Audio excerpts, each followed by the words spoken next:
Well, thank you all for coming. I'm Morris Foster. I'm a lineal descendant of Edgar Lee Hewett as president of the School for Advanced Research. And welcome to our second lecture in our semester-long exhumation of Edgar Lee Hewett. I feel like at the end of this we should all visit his remains at the Art Museum on the wall in the courtyard. His ashes are behind his plaque. So if you didn't know that, go touch the plaque. We are very pleased to be co-sponsoring this with the New Mexico History Museum. We think this is one among many future collaborations with the History Museum, and we're very pleased with that.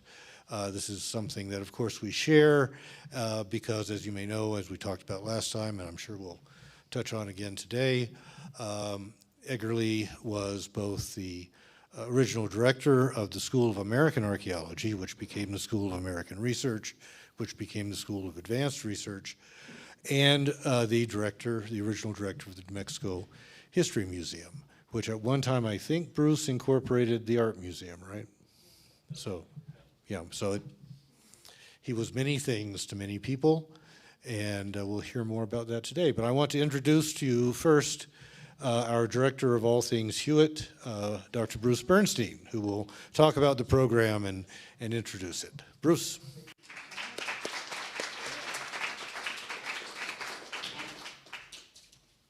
Well, thanks everyone for coming tonight. We really are today, as it afternoon still, for a nice summer day here in Santa Fe, unfortunately. And thank you everybody who's online. We really appreciate you sitting in your easy chair and drinking that beer. Save us one, we'll be over after the talk.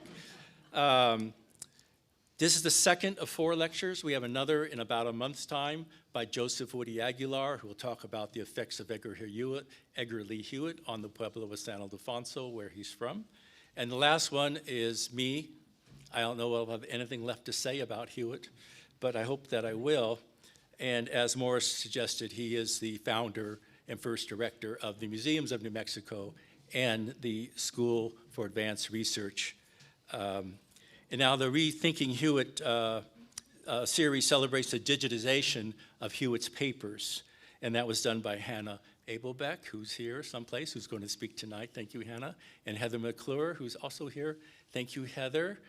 She's also going to speak a little bit, a magnificent project. When I began to work with Hewett's papers about 30 years ago, I was working on a dissertation and other things. They were just in a drawer in the original folders, let's just suggest, and they were a mess. So it's so nice to have them digitized and preserved in the right way. And then also we have the new Deputy Director, Maria Sanchez Tucker here. Come on now, don't be shy. Thank you for coming tonight. Heather, Hannah and I worked on the idea for this series. We had talked for a while about the importance of bringing along Hewett's papers and calling attention to Hewett, and we thought it should take a fresh look. So besides these 4 lectures, the SAR, Morris and the SAR is sponsoring an advanced seminar at the very end of April, beginning of May, which we hope will turn into a book. That's the aspiration. And the book will be both for scholar and lay people both. We really want to make a book that people will read. So really, what's the deal with Hewett, right? What's going on here? Why are we even standing here? This was a guy long ago. He's in the rearview mirror, right? So why are we bothering with this guy?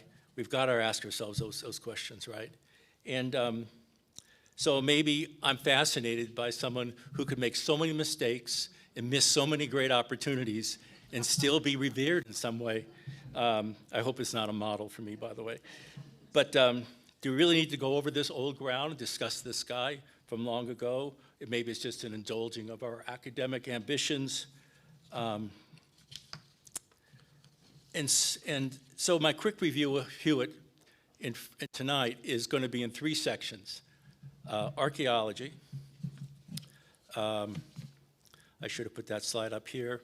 This is the talk we're going to hear tonight, right? Hewett, Mythmaking and Cultural Conflict by Alicia Romero and Hannah Abelbeck. You can see they're all looking, he's got them mesmerized, they're all looking in the same direction. And then, so I'm just gonna have a quick review of Hewett. I'm gonna talk about the 1900 to 1915 period, which is archaeology and artist. I'm then gonna talk about the 1915 to 1926 period, which is about public festivals. That's more or less gonna be fiestas tonight, although Indian market is involved in that in some ways, but we're just gonna focus on fiestas and chautauquas tonight. And then 1926, I'm just gonna talk about the bomb and leave it at that for a moment.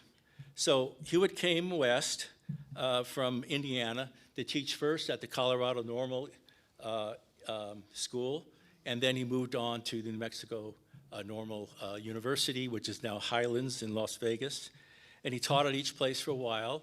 It's a little controversial whether he left voluntarily or he moved.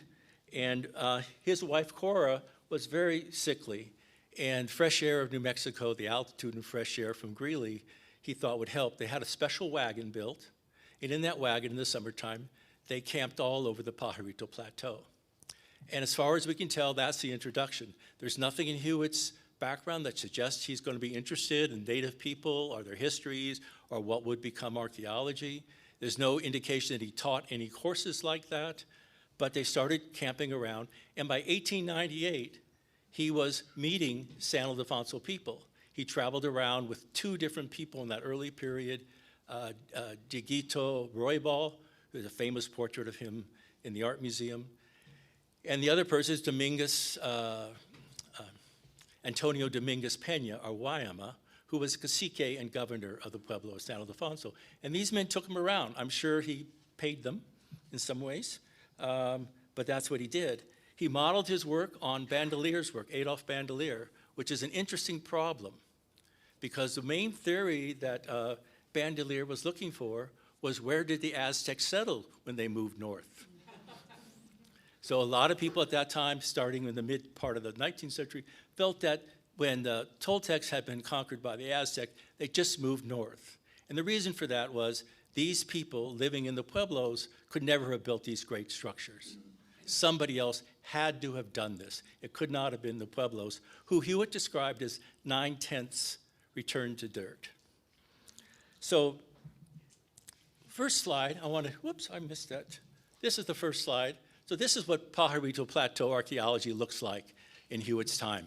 So the first slide over here, this is waiting at the Otoe station. This is about 1912. They're waiting at the station. He's in the back there, second from the left. He's not the dashing cowboy, but the guy next to him in the ranger outfit. So that's one thing, that you had to get up that road. The road is not that different, honestly. And you'd come up from Buckman, is what would happen. You come up from Buckman, where all the city's water utilities are now, and you'd come up on the train, and you'd be left off at Otoe Bridge, which is still very much there. And then you'd haul all your stuff up, you'd pack it all up, and you'd spend the summer up there, 2 or 3 months up there. There were some people with cabins and so forth that they stayed at. And then the other thing is, when he brought people up, in the picture below that, he brought 20 San Ildefonso people up with him in those first years, and they did do some of the work. You can see that in the next picture over, this one here, that Julian Martinez has moved to the side so the two white guys can do the excavations because they must have found something. That's the only way I can read that, I'm sorry. And then the one next to that, the left of that, is that they're doing an eagle dance to entertain the archaeologists while they're up there. And then this picture on the top, the one with the writing across the top, that's at Otoe in 1915. And to come to lunch, you had to bring your morning discovery. That was the rule. And then over here is Julian Martinez looking out over his brethren and just not so happy, if you ask me. So that's kind of what his archaeology looked like. Traditional archaeological historians characterize Hewett as a poor archaeologist, but a great politician, a great promoter. Basically, that's it. Hewett, we always talk about Hewett as someone who kicked aside things, people, so he could find the whole bowls. And if you look through his collection, that's very much what you find about him. Very different type of guy. He missed the boat in archaeology, and the boat he missed was that there is age difference in archaeology or stratigraphy, right?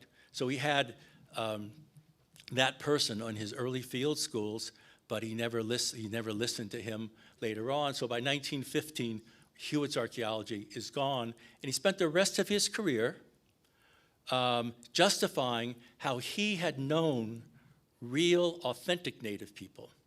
And archaeologists working post-1915, 1920 never knew real people. So they didn't have the knowledge that he would have. And almost every publication following the bomb in 1926, that was kind of what it was like.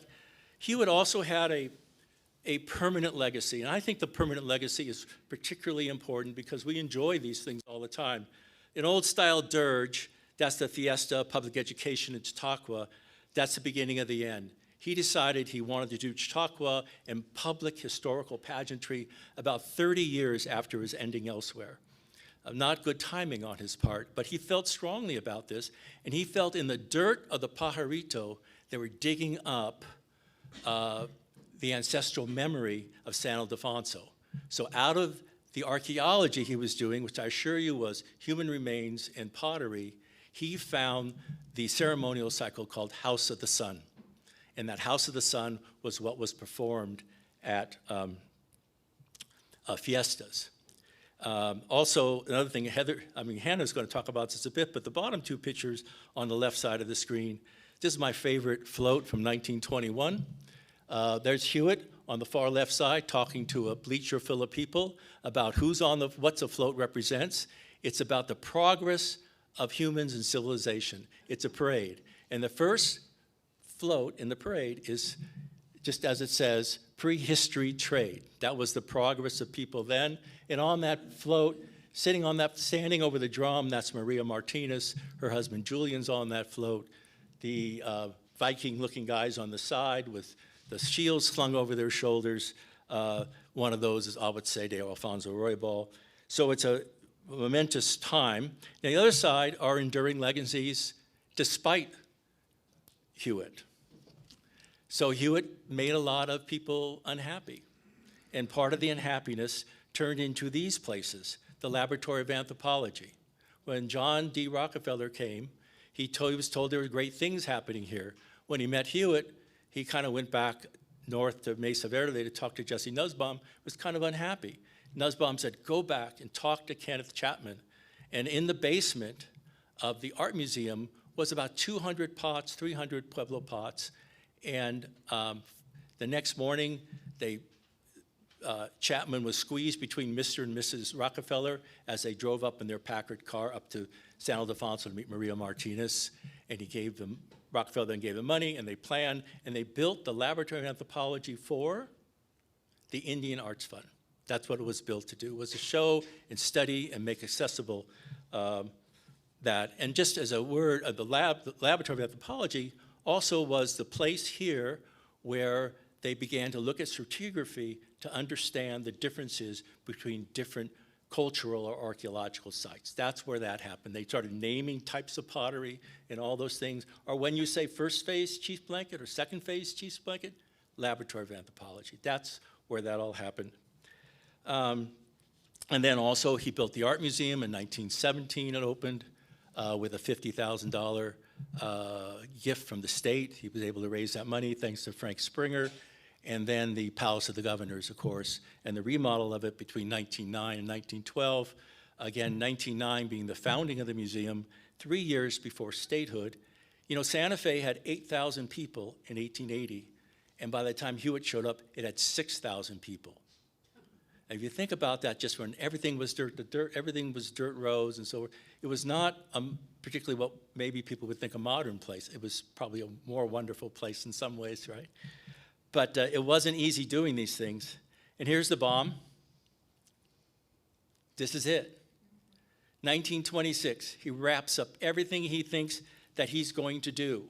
All the good things about Chautauqua. It's been in the papers for 2 years that he needs to step away. He's just an old guy trying to do old things. His artist that he had brought, as he put it, my artist that I brought here, John Sloan and all Bauman and all these other people, turned against him. And Mary Austin in particular was really anti-Hewitt. And he took all that energy and all his anger over this, and he built a dirt stadium above what's now Fort Marcy Park. Where the houses are, just above there, that's where they had a piece of land. They carved out this stadium. You can see that. You can see the sorts of performances they had there. It rained the entire 1926 Fiestas as well, by the way. But this was his idea to build this permanent Chautauqua site. This is what he showed Rockefeller as what he wanted Rockefeller to do. It's my pleasure to introduce Heather McClure, who's going to give you a little bit of library stuff and show you some of the great things that they've been finding. You're up. It's your turn.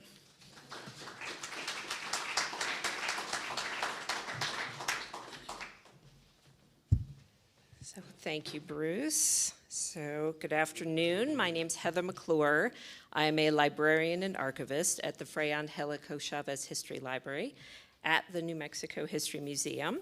And I was the manager of the Increasing Public Access to the Treasures of Edgar Lee Hewett's American Southwest, the project that brought this amazing collection to the world and an inspiration for this series.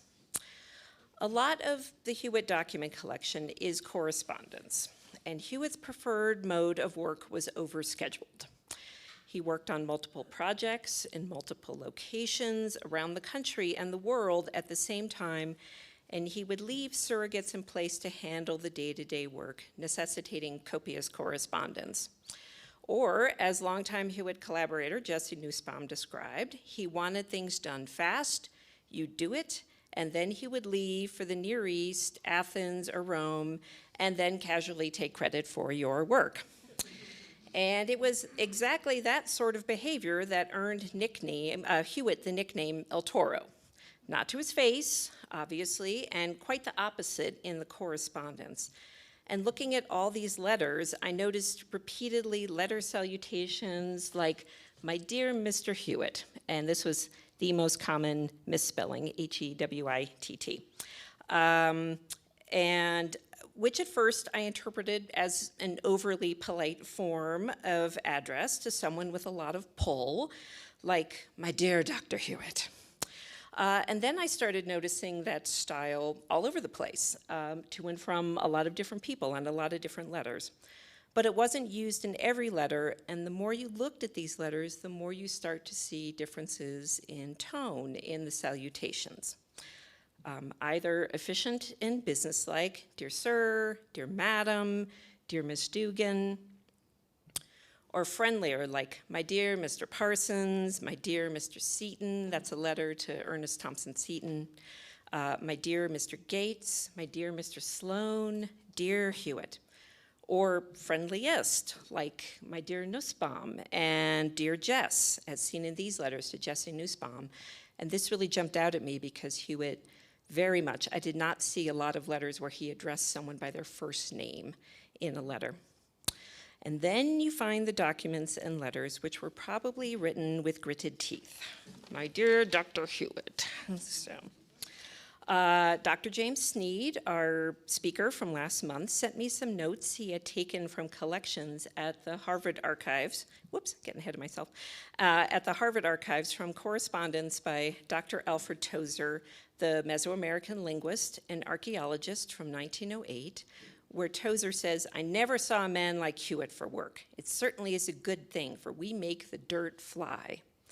But by 1910, Tozer was sending different sentiments, and this is in a letter that Dr. Curtis Hinsley found in the Peabody Museum archive from Tozer to Mr. Gardner Lane in Boston. "I consider Mr. Hewitt, first of all, a politician. He has shown ability in obtaining money for archaeological work and in influencing people to see his side of any case he wishes to present. His power over a certain class of men, and especially over women, is very great indeed." Well, Dr. Tozer, about the politician comment, I agree with you 150%. About the pulling in women, I don't know, I never met the guy. But Dr. Tozer, you hit the nail on the head. And this is the kind of thing that probably really grated on Tozer. This is a New York Times story from January 21st, 1912, on Hewitt's work in Quirigua, Guatemala, where he spent 3 seasons. And this guy in the middle there, this is the guy that Tozer thinks makes women swoon and hand over their pocketbooks. And this is from the Hewett collection in a wonderfully named folder called Dorman Cutting Tozer Fiasco, 1913 to 1914. And this was over battling over director and leadership of the School of SAR at that point. And Dr. Tozer writes to Harry Dorman, head of the Santa Fe Chamber of Commerce, "I rejoice that Santa Fe has at last risen to the occasion and has placed Hewett where he belongs. His method of work serves as a laughingstock for a great many of us.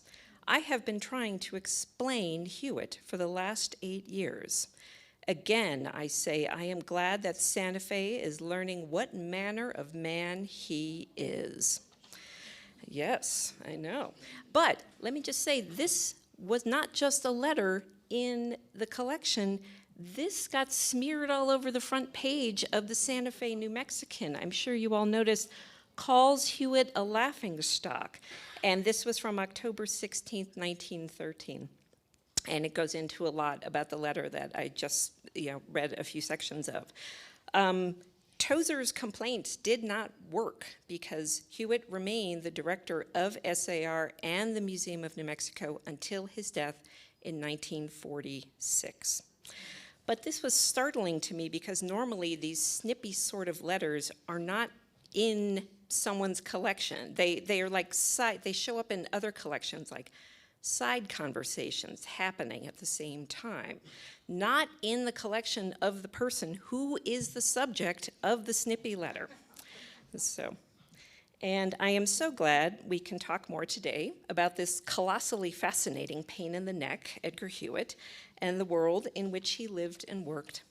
And I've spent most of my time at these first 2 lectures talking about what you can see in this collection.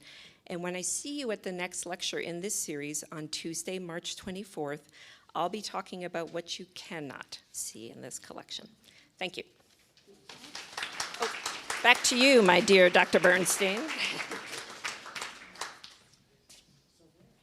Well, thank you for supporting all the things I said that seemed out of hand, huh? That's the bomb. 26, everything caught up with him. That's the deal, that he was not the first choice of the Eastern establishment to be the head of the School of American Archaeology. They didn't want Hewett, who was untrained. They did not want it in some dirty city like Santa Fe.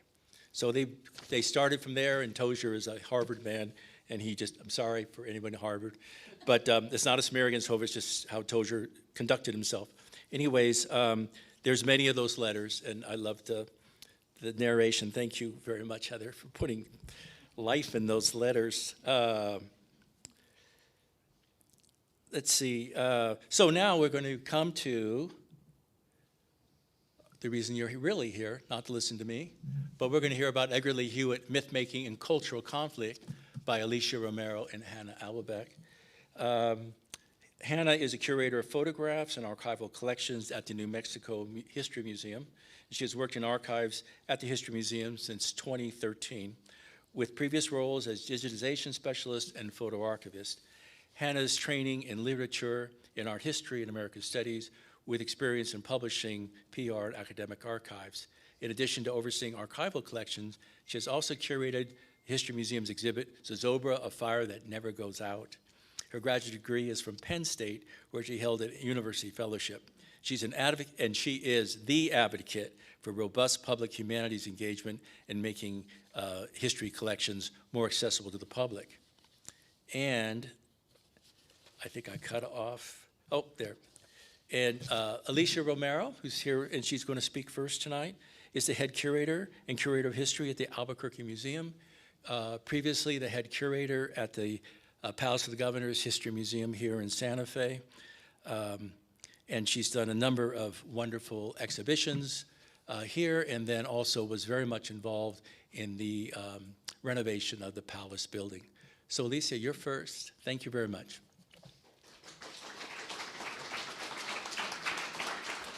We will have time for questions when they both finish, so don't interrupt her. Don't get her pissed off.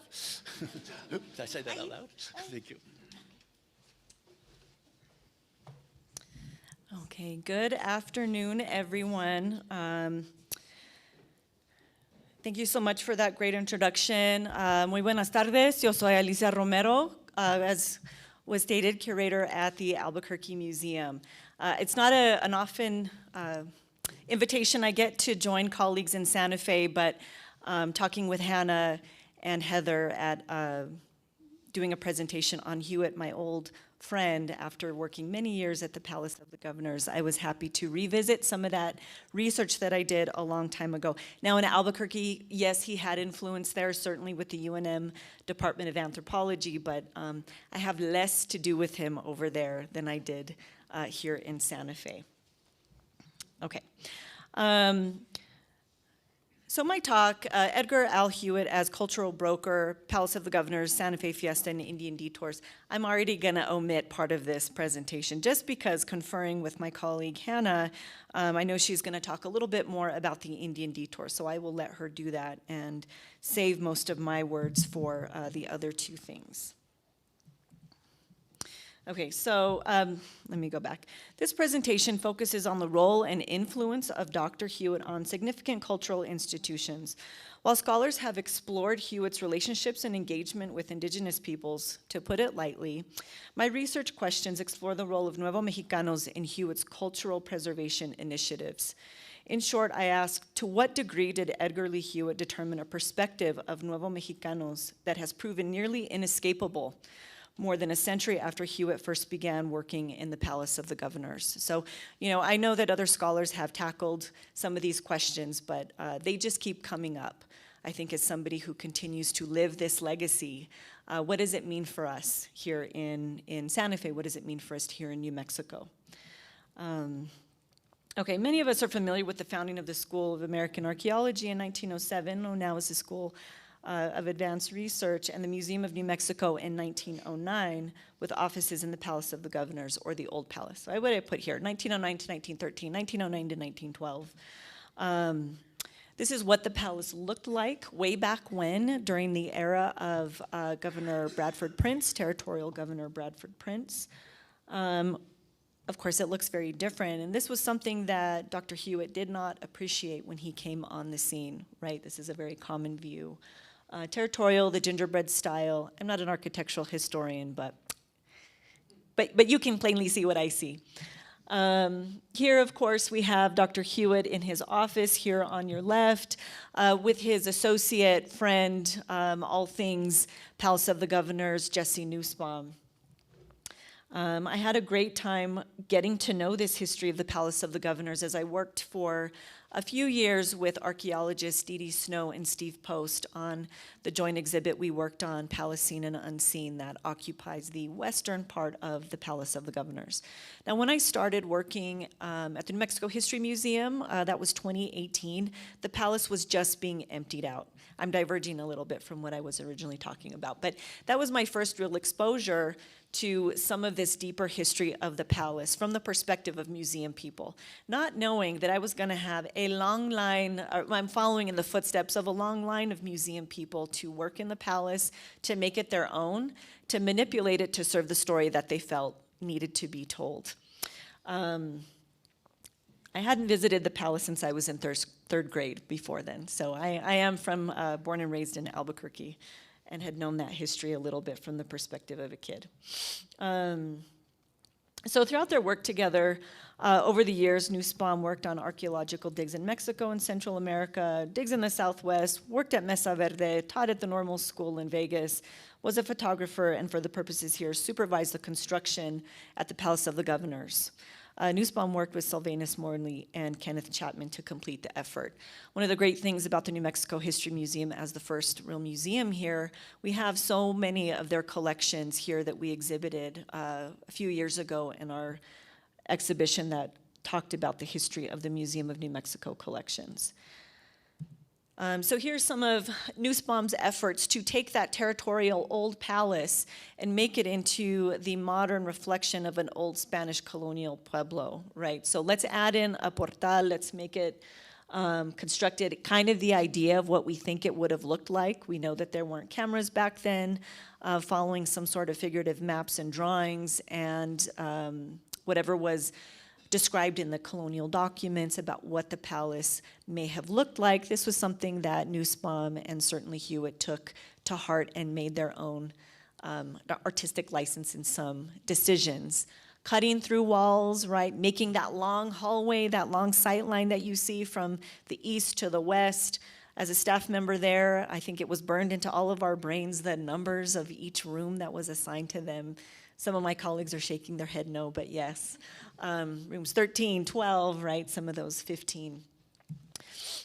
This is what the palace, of course, looked like by the 1920s. This is the palace that you all see today.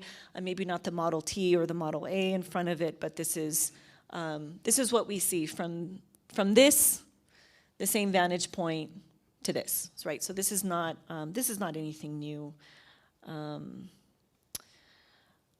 But I wanted to read a little bit from a quote from Governor Mills as he was reflecting on the 1911 renovations that is speculated that Hewett wrote himself.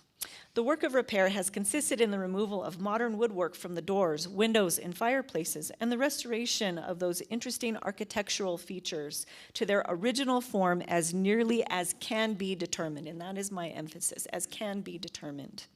The modern plastering and papering of the walls have been replaced by cement work of the most durable character, simulating as nearly as possible the original finish of the rooms.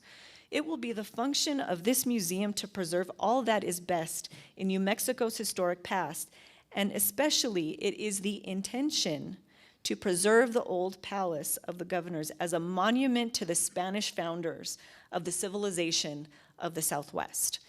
Right, and so when I was working as a staff member there at the museum, we were looking at the period of significance, right? Kind of winding back the clock, eliminating some of those exhibitions of the 1970s. The Prince Room that I know many people were very, very fond of.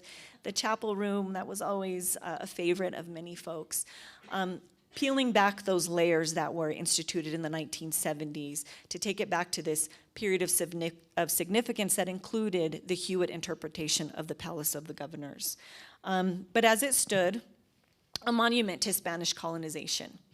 I like this photo. This is 9A. As I mentioned, all these room numbers have been burned into many of our brains. This is the former entrance. I think it's still the former entrance.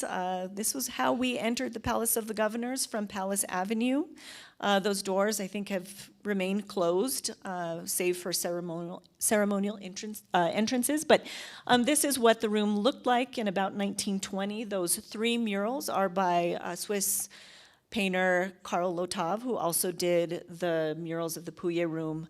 I believe it's at room 8, room 7. Somebody can correct me. These are 3 murals.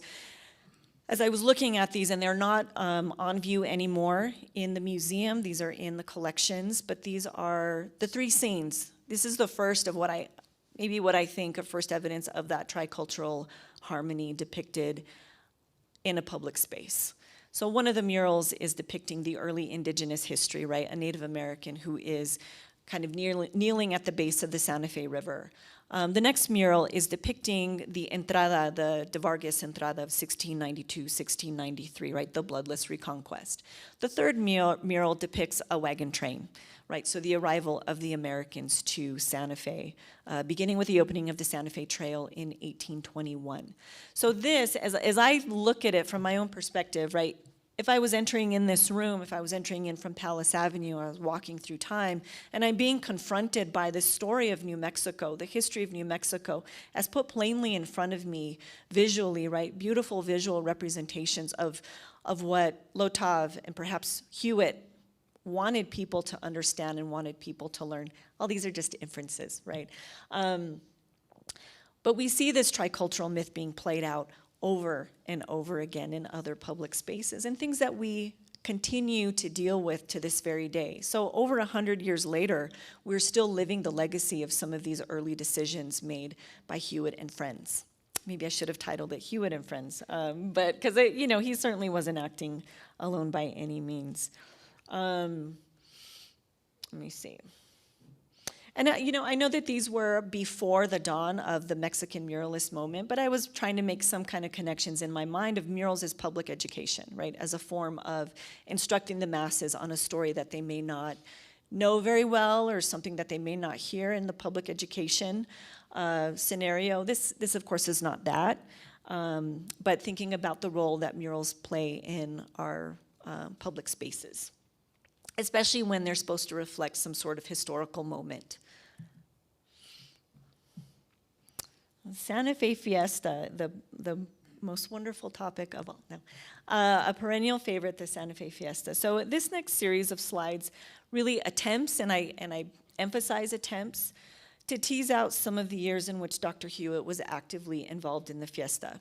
I know Hannah will talk about at least one of these same slides in her presentation, but my questions are regarding the development of the modern Santa Fe Fiesta, the invention of the Entrada pageant, and the subsequent and perpetual conflict between indigenous and Nuevo Mexicano people that seem to hit a high note every September, right? The fiesta we know today has, to a large extent, changed significantly from how it was celebrated 100 years ago and even earlier. Many of us are aware that the fiesta, as it was practiced prior to the 19th century, and to the extent that it was celebrated on a regular basis, was largely a religious ceremony, right? A feast day, without the organization of popular programs that stepped outside of the Catholic Church. While Dr. Hewett did not restart the fiestas on his own merit, he, as director of now SAR and the Museum of New Mexico, took over beginning in 1919 and shifted focus to a more historical reflection of the 1692-1693 Reconquista. In looking through the digitized Hewett collection at the New Mexico History Museum, I was interested to see how the fiesta had evolved.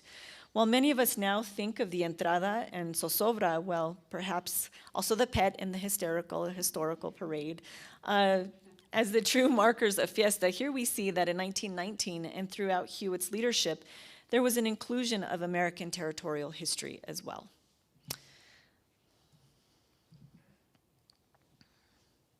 We know that Dr. Hewett led tours through northern New Mexico, through southern Colorado, and back down through Chaco Canyon with stops throughout the Navajo Nation, Zuni, Acoma, Laguna, and Isleta Pueblos. He made a specific stop, this is what this photograph references, during one such tour to visit Kit Carson's grave. Carson's story, as well as that of the American takeover of New Mexico, was part of the Fiesta program. So I'll turn it back to this one.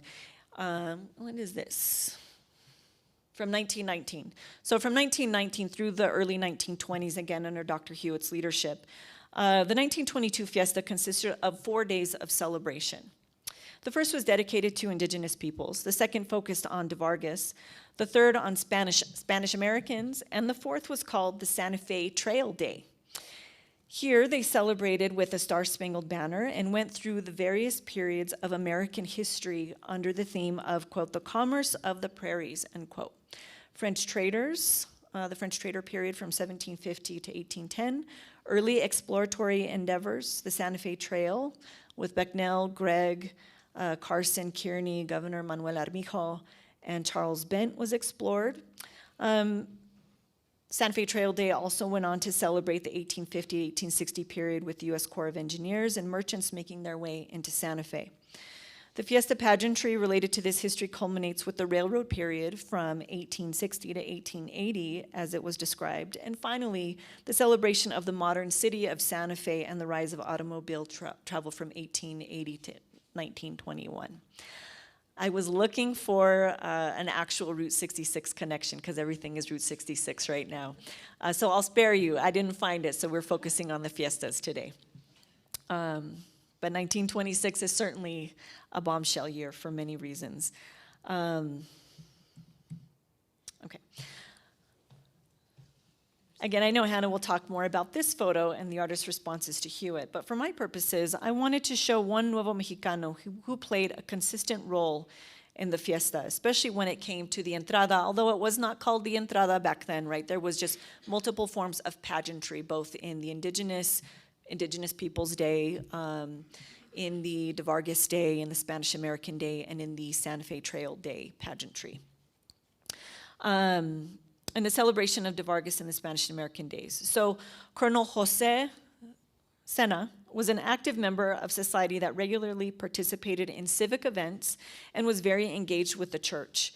He was from the prominent Sena family, for whom Sena Plaza on Palace Avenue is named. His father, Jose Sena Sr., was a former mayor of Santa Fe, and Jr. was either married into or had blood relations that tied him to many politically powerful families throughout Santa Fe and northern New Mexico.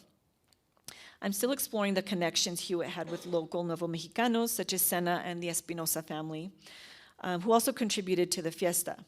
Who were the other folks, the gente decente, that Hewett engaged with?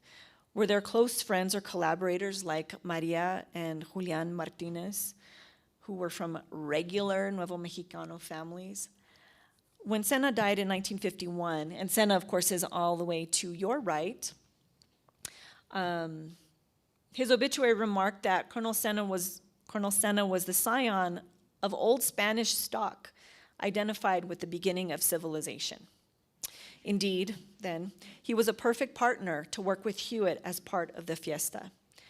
So here Colonel Sena is standing next to Dr. Hewett, looking like a very galán Spanish caballero, right, in all his Spanish fiesta costume. And people were encouraged to dress in their finest fiesta outfits, whatever that meant for them. Whatever that meant for them in the 1920s certainly did not mean the same thing by the 1960s.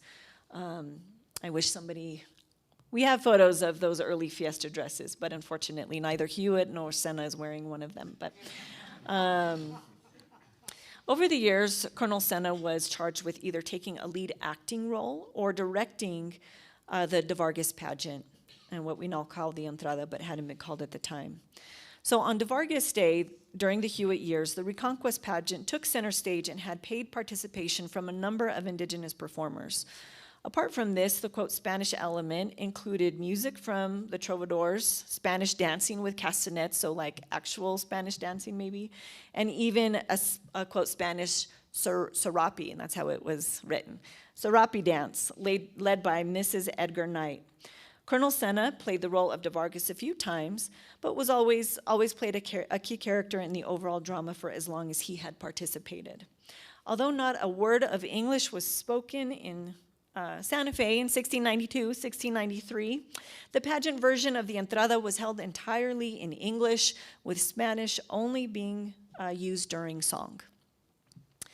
On day 3, Spanish American Day was really the celebration of Mexican independence. Again, this was in that 1922, those early years of Santa Fe Fiestas. Dances like the matachines made some appearances, and other, quote, Mexican dances were included. So probably the ill-named Mexican hat dance, right? The jarabe tapatío was included.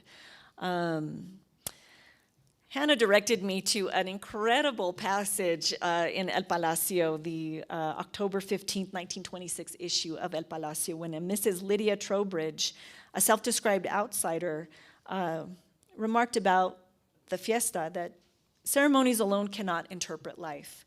And interpretation is the essence of the fiesta. But indigenous people, my insertion, are not the only race concerned in this historical pageant. There are the Spanish, still proud of their lineage, still boasting, quote, the blood of the conquerors, end quote. There are the Mexicans, not quite yet weaned from old Mexico. These must have increasing representations in a fiesta that means or should mean far more to them than any Americano.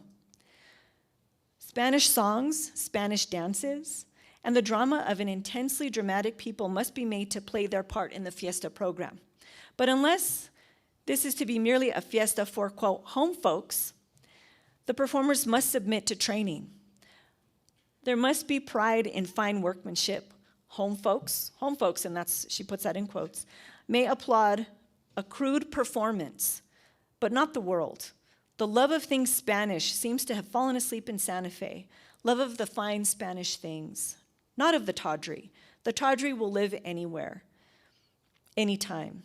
In Southern California, we hear there's a Spanish Renaissance, right? We're thinking of Ramona, that book Ramona. There will be in Santa Fe someday a Spanish Renaissance. Then those of Spanish blood will be glad to give the best that is in them to the adequate presentation of the poetry and romance of Spanish American things.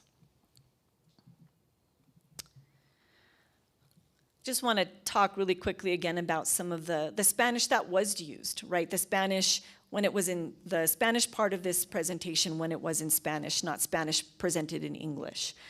Musical selections, again, were in Spanish. I came across a pamphlet entitled Spanish Songs of the Santa Fe Fiesta in the Hewett collection. Here are the lyrics to longtime favorites such as Cielito Lindo, I won't ask you all to burst into song, Las Golondrinas, and even La Cucaracha were included.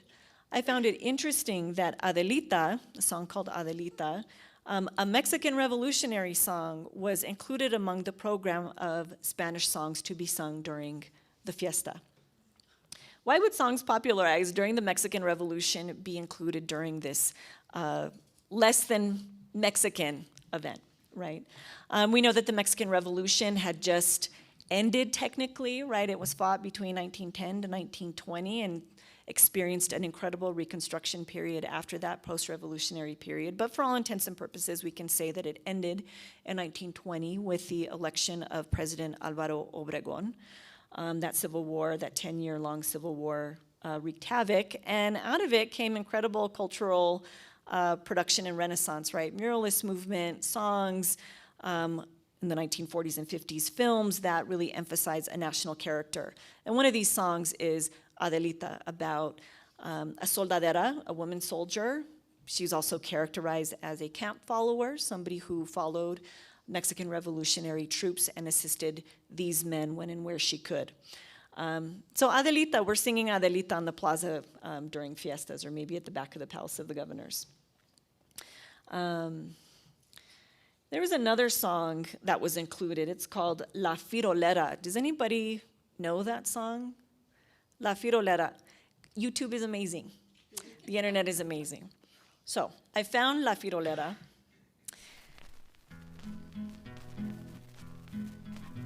Mi marido está en la cama y yo en la cabecera con el rosario en la mano pidiéndole a Dios que se muera. Firoliroli, firoliroli, firolirolera, firoliroli, ven acá, firolirolera, ven aquí, firoliroli. I won't make you listen to the whole song because I also think I'm approaching my end. But I thought this was an interesting song to include here.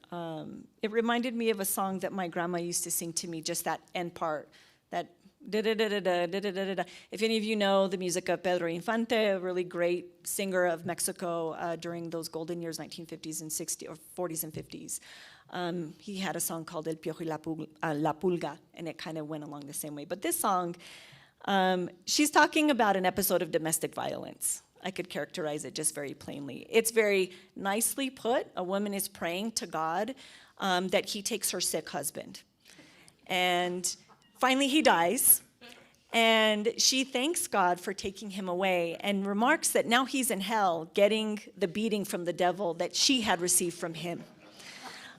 So, you know, when I think of Dr. Hewett, when I think of his legacy that he left at the Palace of the Governors and the Santa Fe Fiestas, you know, I think about the entrada, I think about how much friction, not just that one particular pageant, right, our long history of colonialism and colonization here in New Mexico as personified maybe, as acted out in the entrada.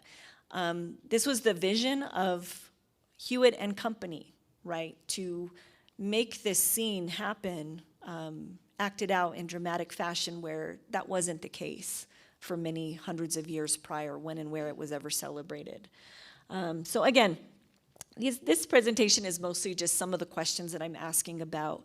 Yes, we know about Hewett and his relationship with many indigenous communities, his lackluster performance as an archaeologist or anthropologist, or the many things that he did wrong and maybe that he did right, but some of the things that I have found not as relevant or not as prominent in the scholarship is his relationship and impact on Nuevo Mexicanos, right? And I call them Nuevo Mexicanos. I don't say Spanish or Spanish American. I say Nuevo Mexicano is multi-generational Spanish-speaking person from New Mexico, right? Are we to live with this long legacy of his interpretation of colonization without complicating it further? Can we retake our Mexican identity and our Mexican history and be proud of that?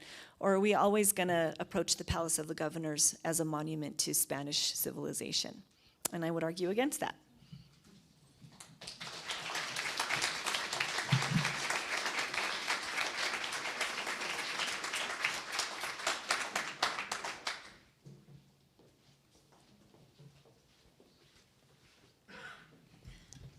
Thank you, everyone, for coming out. I'm really excited to talk about this with you.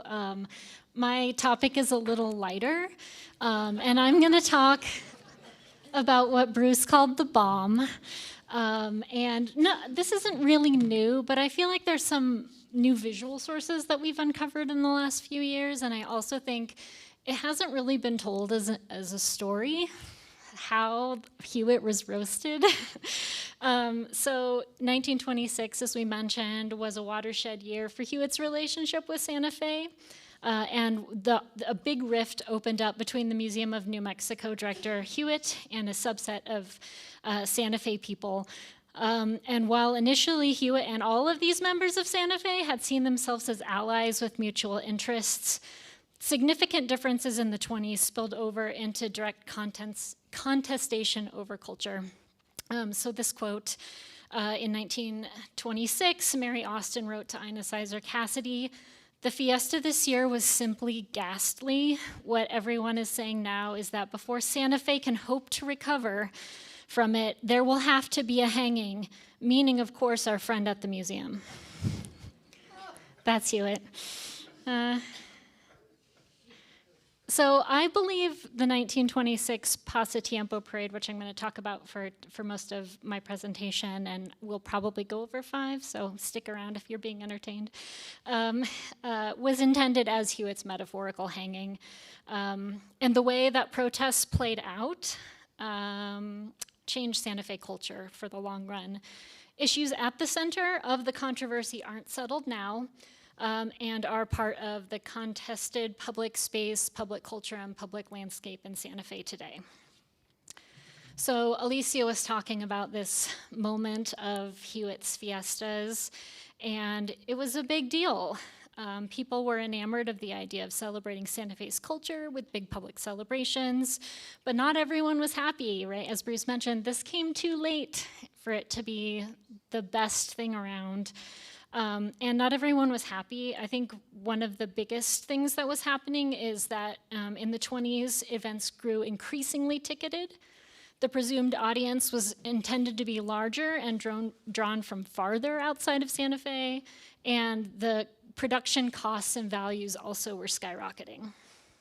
Gustav Baumann described a bandstand built up into the trees of the plaza facing the governor's palace with a high fence and a ticket booth, and at the ends kept out the very people with the most right to be there.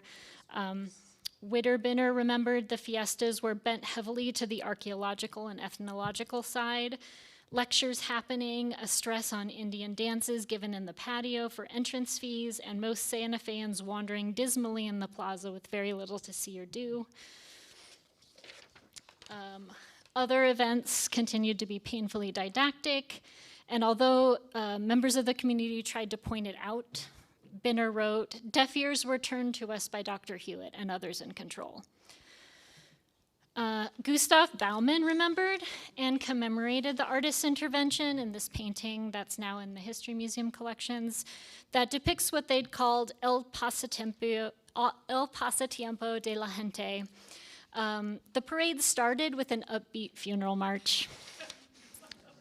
My presentation will focus on visual sources for the events.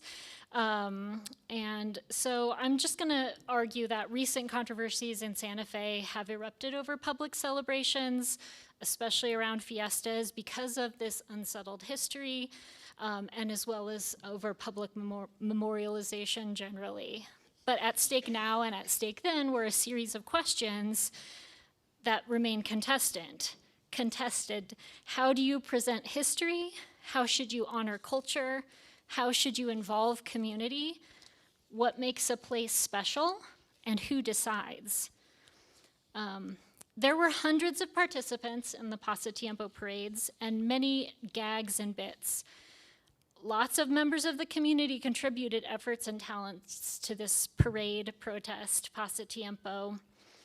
And just as an example, here's an announcement Bauman made. That was in the Art Museum's Bauman exhibit. So one gag, that's just an example, that was of the time, was the Fred Harvey Company's Indian Detours, which Alicia didn't talk about, but could have. The detours would jumpstart a transition from the railroad era to the automobile era, and it ferried tourists directly to archaeological sites and to Pueblo communities and explained New Mexico to those tourists. The project kind of seems like a commercial application of the museum's endeavors. In A Peculiar Alchemy, Nancy Owen Lewis observed that while Dana Johnson and the New Mexican opposed the Cultural Center project, which I'll get to soon, the newspaper supported Indian detours, writing that detours, quote, probably had a greater impact on the future of Santa Fe and the entire southwestern area than that Club Woodman's colony would ever have brought. Hewett and the museum, as in this picture, also went out of their way to support detours, including by letting Hunter Clarkson use St. Francis Auditorium. In the parade, and I've excerpted the bit in the painting for you to compare, John Sloan and Will Schuster contributed a detour car to the 1926 parade and spoofed its unreliability. At regular intervals, the tires would blow, the car would collapse until the driver came out and fixed it, and then the tourists could get back in and continue. This may seem like a gentle poke, but this probably 1928 float indicates that there was a more active critique of the Harvey Company then as well, even if it wasn't center stage in 1926. The signs, which are hard to read in the slide, mock a future dominated by the Harvey Company. Year 1950, Santa Harvey, formerly Santa Fe. Or visit the Santo do Harvo Indian Reservation, or just opened Harvey Inn in the former art museum. You might recognize this. This is a common touch point in talking about the 1926 events in Santa Fe. So during this local cultural conflict, Mary Austin and Margreta Stewart Dietrich opposed an initiative actively courted by Hewett for the Texas Federation of Women's Clubs to build a cultural center in Santa Fe. Elizabeth White wrote, complaining to archaeologist Kidder, I do not know whether you've heard of the awful news, but Dr. Hewett and the Federated Women's Clubs are cooking up a scheme to hold a Chautauqua in Santa Fe every summer.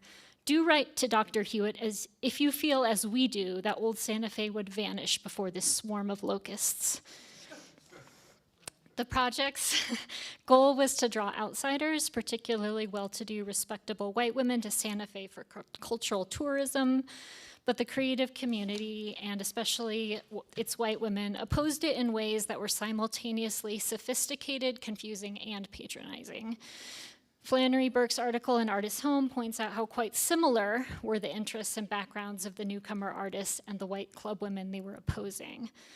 On the other hand, the position taken by Hewett was also sophisticated, confusing, and patronizing. He wrote to Paul A.F. Walter, I have no doubt that the whole thing has been much magnified in the minds of our people because of the smallness of the community. We have 3 or 4 rows of this kind going on constantly in San Diego, and I suppose every other city, and nothing is thought of it. I'm going to ask again, at stake in such a public to-do, whether it's in San Diego or Santa Fe, are questions like, how should you present history? How should you honor culture? How should you involve community? What makes a place special? Who decides? Hewett's attitude, and that of civic leaders of the time, that they know best and they will proceed however they like, working with private interests that support their plan, is an attitude that was not and is not uncommon.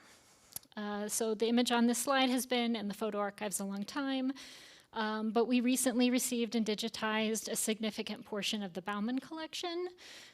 And while I was working on the Zozobra exhibit, archivist Alice was working with the photos in the Bauman collection, And if you didn't know, Zozobra also came out of the same collaborations and brainstorming sessions that created the Pasatiempo Parade. So I was delighted to see that the Baumans kept additional images of the Cultural Center protest floats. I did not previously know and had not seen that the group staged not one but 3 vehicles devoted to the Cultural Center protest. Bauman had selected this one of them to include in his painting.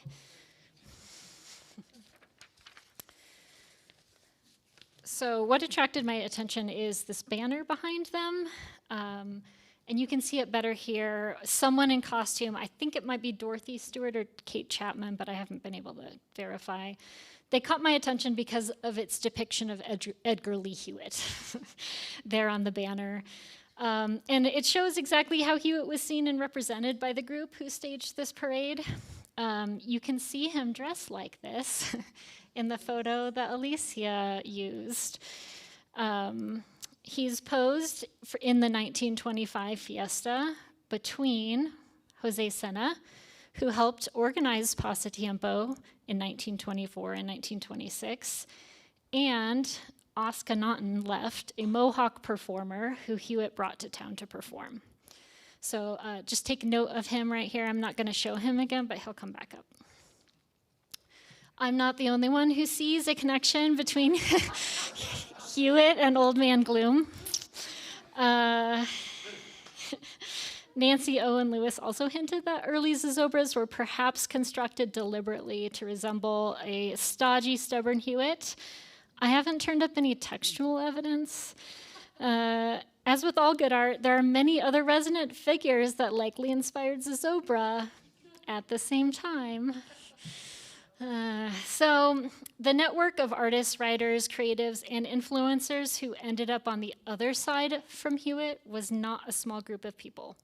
The photo taken at John and Dolly Sloan's anniversary party here in 1926 catches some of those involved.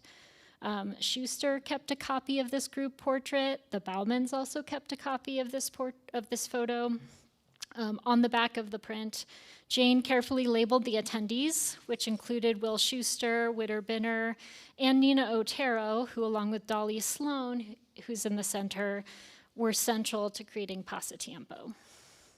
John and Dolly also believed, at least according to Witter Binner, that the fiesta as managed in those days was not dealing fairly with people of the town. But what really started it, I think, is something involving John. So following fiesta events, and I haven't pinned down the year, thinking this is 1923, John Sloan was arrested on the plaza for being too raucous during a street dance. And after Sloan's release from jail, friends and acquaintances held what Will Schuster later called an indignation meeting. So there's Dolly.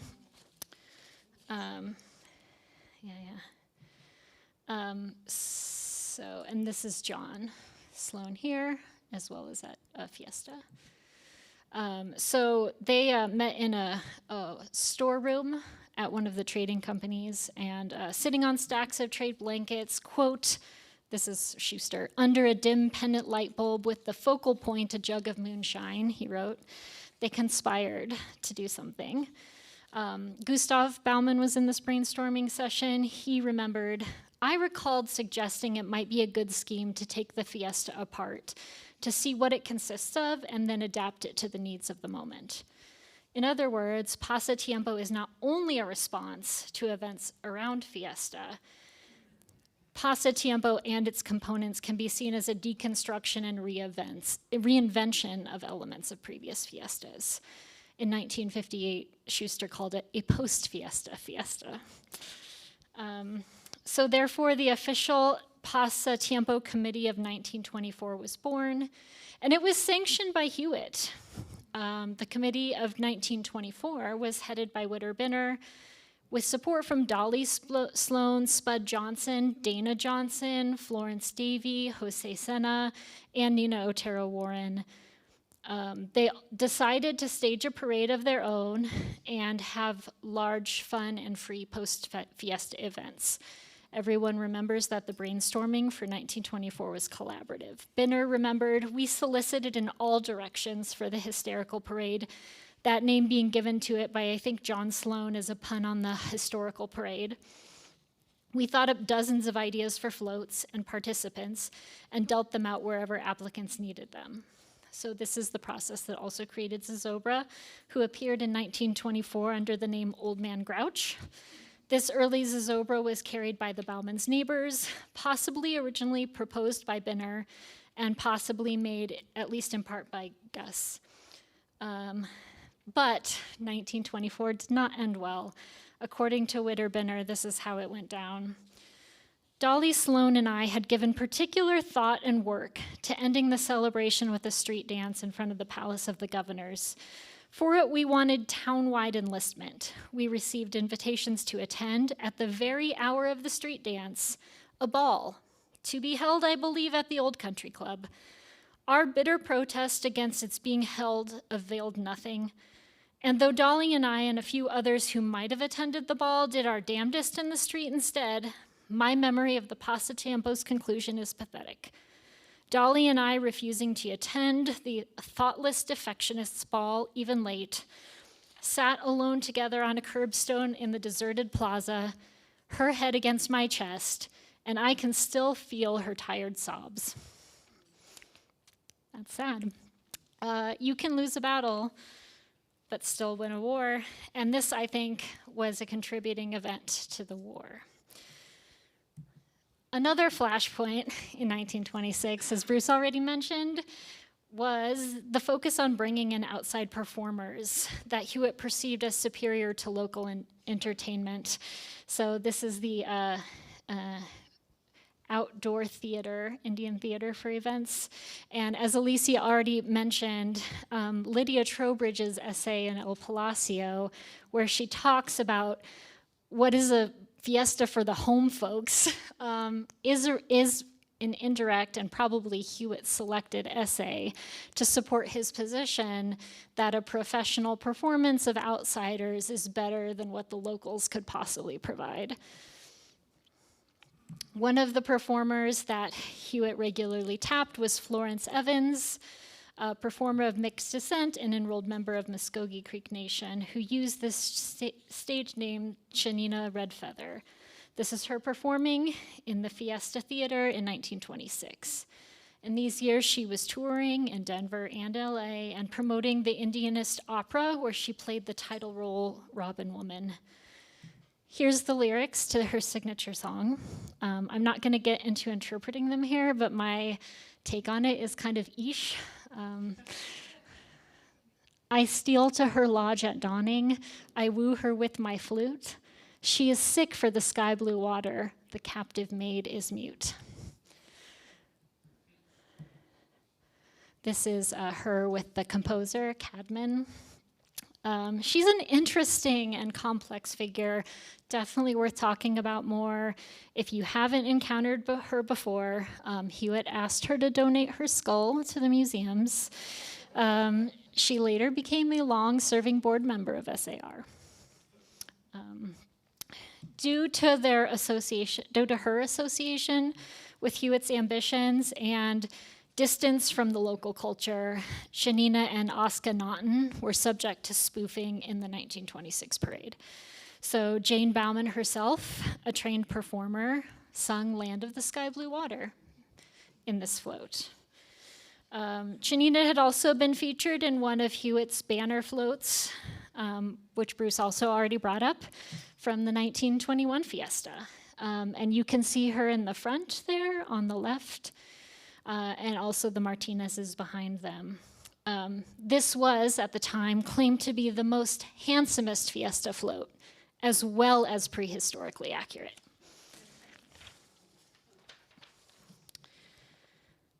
While there's no written evidence, I also believe that this less frequently discussed Mayan float of 1926 is an indirect setup of the earlier Hewitt Fiesta float.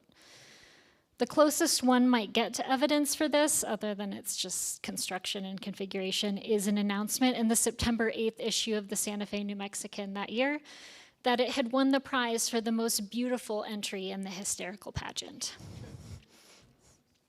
As you can see, a lot of the interventions in Pasatiempo are inside jokes and jabs, and close enough to hit Hewett. Some of them seem personal. The Mayan float and Sylvanus Morley's participation in writing on it would definitely have been seen as taking sides. The obvious and immediate point of reference is the dedication of the White Sisters Pool in July 1926 here on site.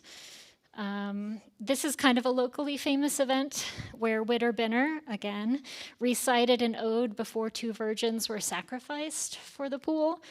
Those virgins were not the White Sisters themselves. They were these 2 women.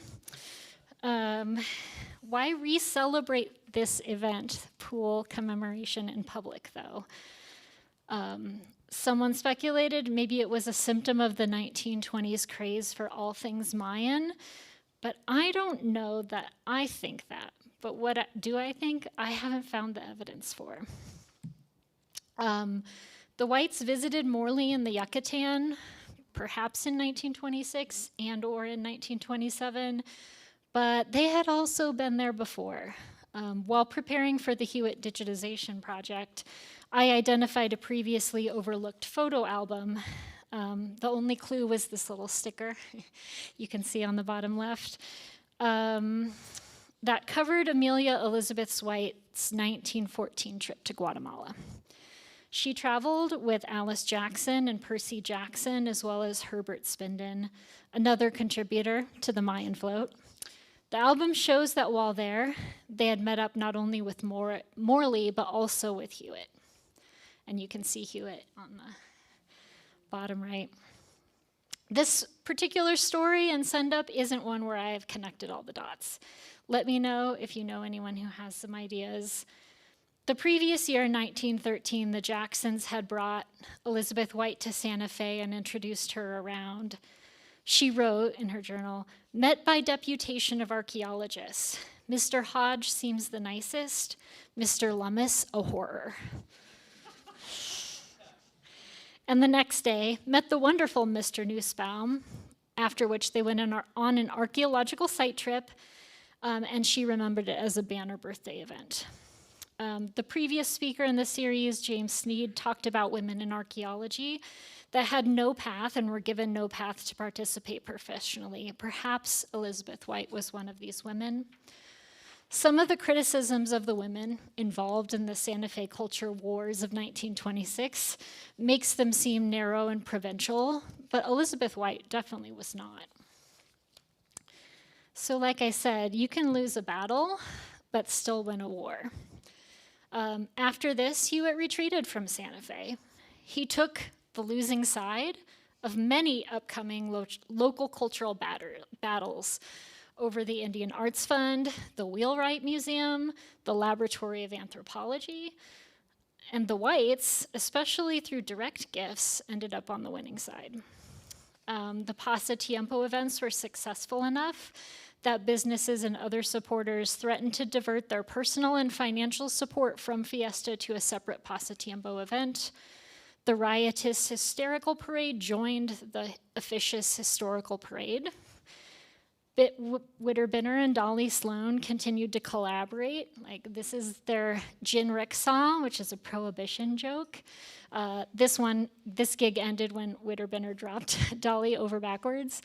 And they continued to lead the parades, Fiesta parades, together for another decade. And the hysterical parades are fondly remembered as an important and unique part of Santa Fe's culture. Likewise, Zozobra became integrated into Fiesta. Bauman, Schuster, and others continued to apply the lessons they learned in spectacle, culture, collaboration, and community to new projects. I didn't cover everything in this presentation that I could have, I could go on for probably another hour about these floats because they're so weird. Stage bullfights were significant in 1926. As Heather mentioned, Hewett was known as El Toro. He died in 1946. I mean, are they just they're like, here's a red flag for you. Is that what they're doing? I don't know.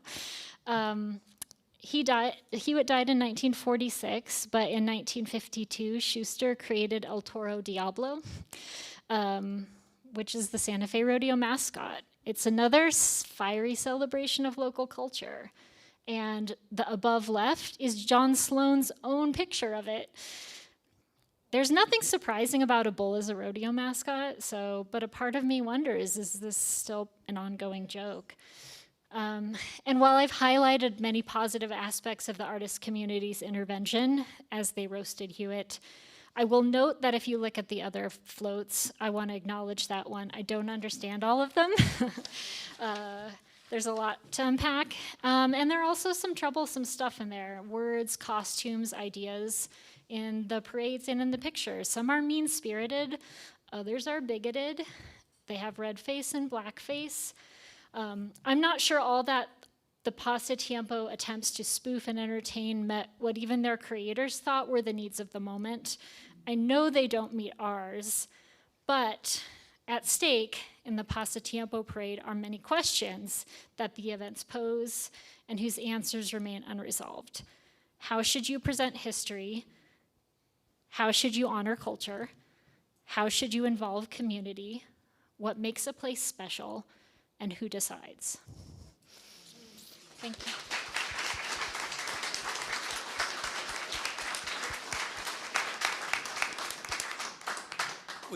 We have a little bit of time. We're supposed to hard stop 5:30, so we have a little bit of time. Questions, or I'll just make all the connections between the three people tonight. There's so many wonderful collections. Rose Dugan's name was on one of those. First person to fly over Santa Fe.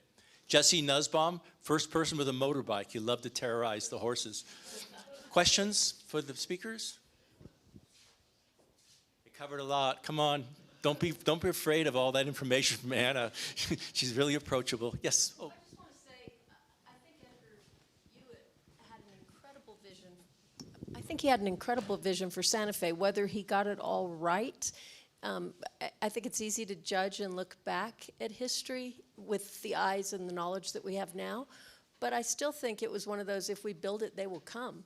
Santa Fe wouldn't be Santa Fe without what he was able to do. I'll totally agree with you. The difficulty is we're still living in Hewitt's vision. Those controversies are still here. And the differences between the institutions, the way things are done. You want to add anything to that? I covered it just with that. You're going to give me anybody else? That's okay, fine. Anybody else? No? Oh, we do. Oh, that's good. Good to add to it. I'll just take up that idea that like we're still living in this cultural contestation that Hewitt created. I don't think any of it is over. Not the tricultural myth, not how we celebrate fiesta, not the role of Nuevo Mexicano history. Well, just thinking of, I'm not from Santa Fe. I didn't grow up in Santa Fe. We would pass through Santa Fe on the way to Española. That's where my family's from. Way before 599 was built, and so we would just drive through St. Francis. But when I think about the impact, and maybe the connection could be made to the Fiestas in Española, right, where my grandparents did participate in that pageantry, and playing the role of Oñate, for example, right, playing the role of some of these colonial figures as super violent and complicated as they were, but we are instructed to take that in as a moment, a marker of pride. So where the El Palacio letter writer, Hewitt, maybe ghostwriter, the home folk, I feel like with some of this intentional celebration of a very specific vein of New Mexico history, a very specific interpretation is one way for the home folk to be transitioned into that gente decente.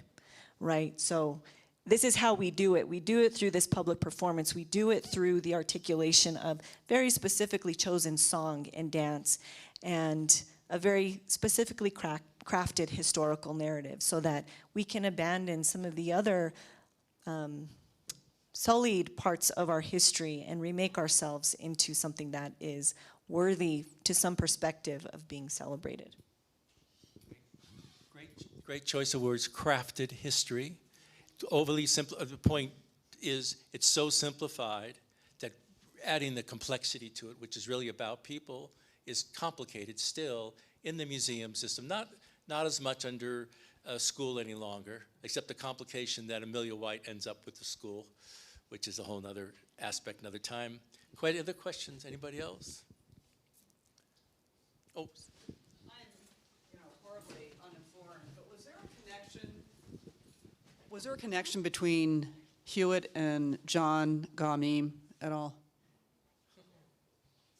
It seems to me they both had some kind of... Meme is, doesn't come in, I'm struggling for the date in which he starts, but he takes up the Santa Fe style. That style is what the palace was about. There was actually a few other buildings. The Art Museum was built as a building at the San Diego Exposition, opened in 1915. And you walk into that building, it's like a ghost. It's a reverse slightly from the Art Museum, but it's the same building. So but that was the Rapp brothers out of Colorado who did those first buildings. And Meme in the mid-20s, early 30s, so he started then taking up this style. The downtown was all 1880s manufactured storefronts, a lot of metal storefronts and stuff that had come here for Americanization. And the rural one then became about portals over the plaza, right? So that's partly Meme's instrumentation of a Santa Fe style. That's the way to put it. You can look above all the portals and see the more American style buildings that are still there. They didn't do anything about that. But they certainly have a relationship, and none of us are prepared to talk about it, obviously. Anyone else? Questions? Comments? Clarification? We really thank you for coming very, very much. We have another talk on March 21st, I think it is, or 22nd, another Tuesday, and that'll be Joseph Woody Aguilar. He is a PhD archaeologist from the Pueblo of San Ildefonso. He has worked his entire life on the Pajarito Plateau, giving a shadow over Hewett instead of Hewett shadowing over him, right?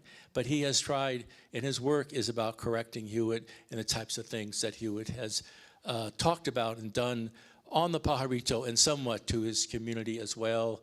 I mean, the sort of the artistic side, Maria and Julian and so forth. So I hope you'll come to that. And then we have the final talk on April 21st. I think that's Bruce Bernstein that's supposed to talk.